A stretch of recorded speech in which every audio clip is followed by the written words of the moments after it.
সকল প্রশংসা আল্লাহ সুবহানাহু ওয়া তাআলার জন্য। দুরূদ এবং সালাম প্রিয় নবী মুহাম্মদ মুস্তাফা সাল্লাল্লাহু আলাইহি সাল্লামের প্রতি। প্রিয় ভাইরা, আমাদের আর কয়েকদিন পরেই শুরু হতে যাচ্ছে মুহররম মাস, হিজরি বর্ষের প্রথম মাস। এই মাসটির বেশ কিছু তাৎপর্য আছে কোরআন এবং সুন্নাহর দৃষ্টিতে, এবং করণীয় আছে। পাশাপাশি এই মাস সম্পর্কে বেশ কিছু ভুল ধারণা আছে, বেশ কিছু কুসংস্কার আছে। তো এই মাসের তাৎপর্য, গুরুত্ব, করণীয় এবং বর্জনীয়, এই তিন বিষয়ে আমরা সংক্ষেপে কিছু কথা শুনবো আল্লাহ সুবহানাহু ওয়া তাআলা তৌফিক দান করলে। মুহররম মাস এটা সম্মানিত 4 মাসের একটা মাস। আল্লাহ সুবহানাহু ওয়া তাআলা কোরআনে কারীমের ভিতরে 4টি মাস সম্মানিত হওয়ার কথা বলেছেন। সূরা তাওবায় সেই 4টি মাসের সম্মান প্রসঙ্গে একাধিক আয়াতে আল্লাহ সুবহানাহু ওয়া তাআলা বিস্তারিত আলোচনা করেছেন। সেই সম্মানিত 4 মাস কোন কোন মাস সে ব্যাপারে আবু বাকরাতা রাদিয়াল্লাহু তাআলা আনহু বর্ণিত সহিহ বুখারীর হাদিসে আসছে, নবী সাল্লাল্লাহু আলাইহি ওয়াসাল্লাম বলেছেন, সালাসুন মুতাওয়ালিয়াত, 3টি হলো ধারাবাহিক মাস, আর সেই 3টি হলো জিলকদ, জিলহজ এবং এই যে মুহররম মাস এটি। আর আরেকটি মাস হলো ওয়ারজব ও মুদর আল্লাযী বাইনা জুমাদা ওয়া শাবান। আরেকটা হলো রমজানের আগের মাসের আগের মাস, রজব মাস, যেটা জুমাদা সানি এবং শাবানের মাঝামাঝি মাস, সেইটা হলো 4র্থ মাস। আর এই 3টা, মোট 4টা মাস। এই মাসগুলোকে আল্লাহ সুবহানাহু ওয়া তাআলা সম্মানিত বলে ঘোষণা করেছেন, এবং এই মাসগুলোকে আল্লাহ সুবহানাহু ওয়া তাআলা মর্যাদা দিয়েছেন। আর সেই জন্য এই মাসগুলোকে সম্মান দেওয়া, এগুলোর মর্যাদা দেওয়া একজন ইমানদার হিসাবে আমাদের সকলের কর্তব্য। এই মাসগুলোতে পাপাচার না করা। আল্লাহ সুবহানাহু ওয়া তাআলা বলেছেন, ফালা তাজলিমু ফিহিন্না আনফুসাকুম, এই সম্মানিত মাসগুলোতে তোমরা নিজেদের প্রতি নিজেরা অবিচার করো না। মুফাসসিরিন ইকরামের অনেকেই বলেছেন এখানে অবিচার করা বলতে পাপাচার করা, গুনাহের কাজ করা। অর্থাৎ অন্য সময় গুনাহের কাজ করা তো জঘন্য, এই সম্মানিত মাসে গুনাহের কাজ করা, পাপের কাজ করা, অন্যায় করা আরও বেশি জঘন্য। কারণ একটা অন্যায় কাজ একজন সম্মানিত মানুষের সামনে করা, এটা ডবল অন্যায়। সম্মানিত মানুষের অসম্মান হয়, আবার অন্যায় কাজ করা হয়। এই জন্য এই মাসগুলোতে অন্যায় থেকে বেঁচে থাকার জন্য বিশেষভাবে চেষ্টা করা দরকার, সচেষ্ট থাকা দরকার। কারণ আল্লাহ তাআলা এই মাসগুলোকে কি দিয়েছেন? সম্মান দিয়েছেন। আল্লাহর সম্মান, আল্লাহর দেওয়া সম্মান রক্ষা করার জন্য এই মাসগুলোতে পাপের কাজে একটু পিছপা হওয়া একজন মুমিনের উচিত, এবং নেকের কাজে, রুটিন নেকের কাজ যেগুলো, সেগুলোতে অগ্রসর হওয়া উচিত। অতএব এই সম্মানিত মাসের অন্যতম প্রধান এই করণীয়, এটি আমরা মাথায় রাখবো ইনশাআল্লাহ। এই মুহররম মাস আবার সম্মানিত মাসগুলোর ভিতরে অনেক উলামা ইকরামের মতে সবচাইতে শ্রেষ্ঠ। সম্মানিত যে 4টা মাস আছে তার ভিতরে সবচাইতে শ্রেষ্ঠ, এবং রমজানের পরেই মর্যাদার বিচারে শ্রেষ্ঠ মাস হলো এই মুহররম মাস। মুহররম শব্দের অর্থই হলো সম্মানিত। মুহররম শব্দের অর্থই কি? সম্মানিত। এই মাসটার নামই হলো সম্মানিত মাস, এবং হাদিসে এটাকে আল্লাহর মাস বলা হয়েছে। সব মাসই আল্লাহর, সব দিনই আল্লাহর, সব সময়ই আল্লাহর, কিন্তু এটাকে হাদিসে নবী করিম সাল্লাল্লাহু আলাইহি সাল্লাম শাহরুল্লাহ, সহিহ মুসলিমের হাদিসে শাহরুল্লাহ বলেছেন, অর্থাৎ আল্লাহর মাস।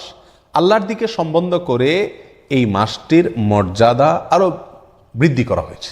এই জন্য সম্মানিত 4 মাসের ভিতরে আবার এই মুহররম মাসের সম্মানটা তুলনামূলক বেশি। সেজন্য এই মাসটার প্রতি আমরা বিশেষ খেয়াল রাখবো ইনশাআল্লাহ। প্রিয় ভাইরা, একটা কথা আমরা বারবার বলে থাকি, সেটা হলো সম্মানিত মাস কখন আসে কখন যায় আমাদের দেশের সাধারণ মানুষ বেশিরভাগ লোক জানেও না। আপনি যদি বুঝতে পারেন যে এই যে চাঁদটা উঠতেছে সামনে, এই মাসটা সম্মানিত মাস, তাহলে আপনি ওই মাসের সম্মান দেখানোর চেষ্টা করতে পারেন। কিন্তু আপনি টেরই না পান কখন মাস আসলো, কখন গেল, কোনটা সম্মানিত কোনটা সাধারণ, তাহলে তো আপনি সে মাসের সম্মান দেওয়া, মর্যাদা দেওয়ার সুযোগই পাবেন না।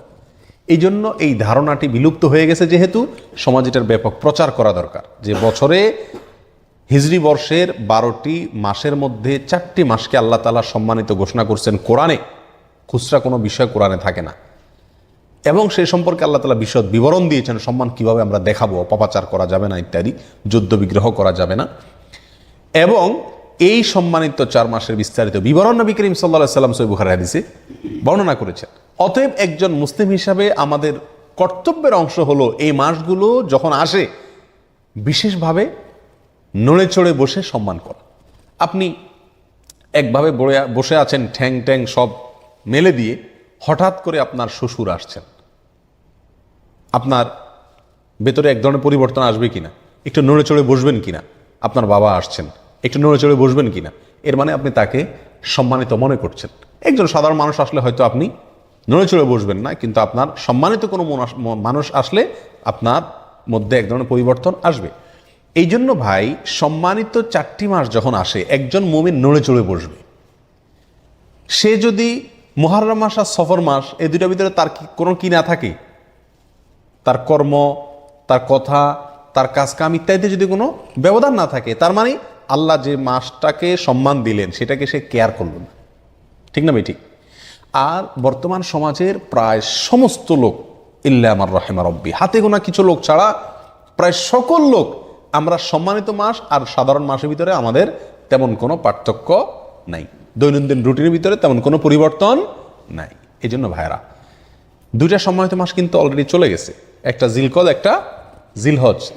তো এই যে 2টি সম্মানিত মাস গেল, অন্য সব আমল আপনি বাদ দেন, এই 60 দিনের ভিতরে, এই 2 মাসের ভিতরে আপনার মাথায় কয়বার এই চিন্তাটা আসছে যে যে দিনটা যাচ্ছে, যে সময়টা যাচ্ছে, এটা আল্লাহ ঘোষিত সম্মানিত মাস? এই চিন্তাটা কয়বার আসছে? যারা নিয়মিত নামাজ রোজা করেন আলহামদুলিল্লাহ, তাদের ভিতরে আপনি খবর নিয়ে দেখেন, আপনি নিজেরটা নিজে চিন্তা করেন। এই জিলহজ মাস গেল, এই মাসে কোরবানির কথা বারবার মনে পড়ছে, কোরবানি করছেন, ভালো কথা, কিন্তু এই মাসটা সম্মানিত মাস, কোরবানির আগে পরের দিনগুলোও মর্যাদাপূর্ণ দিন। এই কথাটা অন্তত মাথায় আসছে, মর্যাদা, এটা মাথায় আসলেও তো এটার প্রতি বিশেষ সম্মান মন থেকে তৈরি হয়। ঠিক না ভাই? ঠিক। সেটাই বা আমাদের কতবার হয়েছে? এর উত্তরে আমার মনে হয় বেশিরভাগ লোক বলবেন যে একবারও হয়নি। কি বলেন? আপনাদের কয়জনের মনে পড়ছে যে এটা সম্মানিত মাস? বলেন। একজন পাওয়া গেছে। তো ভাইরা, সেই জন্য এই মাসটি সম্মানিত, এই মাসটি মর্যাদাপূর্ণ, এই ধারণাটি সমাজে ব্যাপকভাবে প্রচার করা দরকার।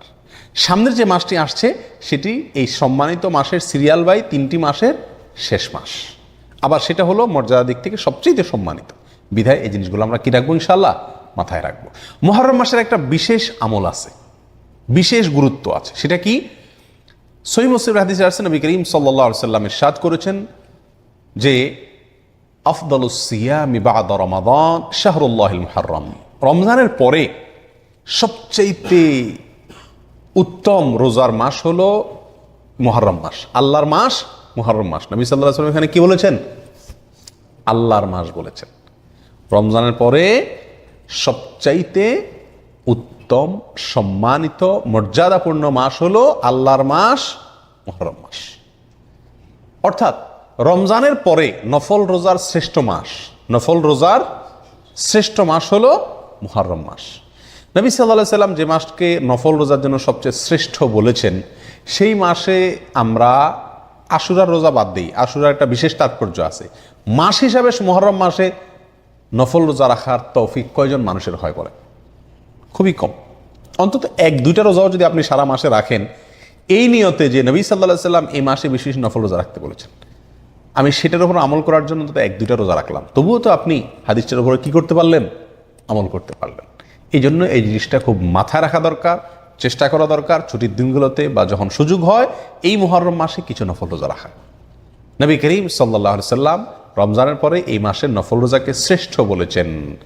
অবশ্য আমাদের আয়েশা বর্ণিত অন্য হাদিসে আসছে, নবী সাল্লাল্লাহু আলাইহি ওয়াসাল্লাম রমজানের পরে সবচেয়ে বেশি রোজা রাখছেন শাবানে। তো উলামা ইকরাম বলেন, এই মাসে যদি রোজা রাখা সবচেয়ে শ্রেষ্ঠ হয়, তাহলে শাবানে তিনি বেশি কেন রাখলেন? এর উত্তর হলো যে এই মাসের শ্রেষ্ঠত্ব এবং এই মাসে রোজা রাখা যে উত্তম, এই কথা আল্লাহর পক্ষ থেকে যখন ওহী আসছে, তার আগেই, তারপরে নবী সাল্লাল্লাহু আলাইহি ওয়াসাল্লাম আর এই মাসে রোজা রাখার সুযোগ পান নাই। এটা শেষ মুহূর্তে আসছে জীবনে, তার আগে তিনি ইন্তেকাল করেছেন। তারপরে তার মানে শাবান হলো 3য় শ্রেষ্ঠ নফল রোজার জন্য। রমজান ফার্স্ট, সেকেন্ড হলো মুহররম, এরপরে 3 নম্বর অবস্থান হলো কোন মাসের? শাবান মাসের। তো শাবান মাসে নবী সাল্লাল্লাহু আলাইহি ওয়াসাল্লাম বেশি বেশি নফল রোজা রাখছেন, কারণ তিনি সেটা আমলের সুযোগ পাইছেন। আর মুহররমেরটা তিনি বলছেন কিন্তু নিজে করার সুযোগ পান নাই, তার আগে ইন্তেকাল করেছেন।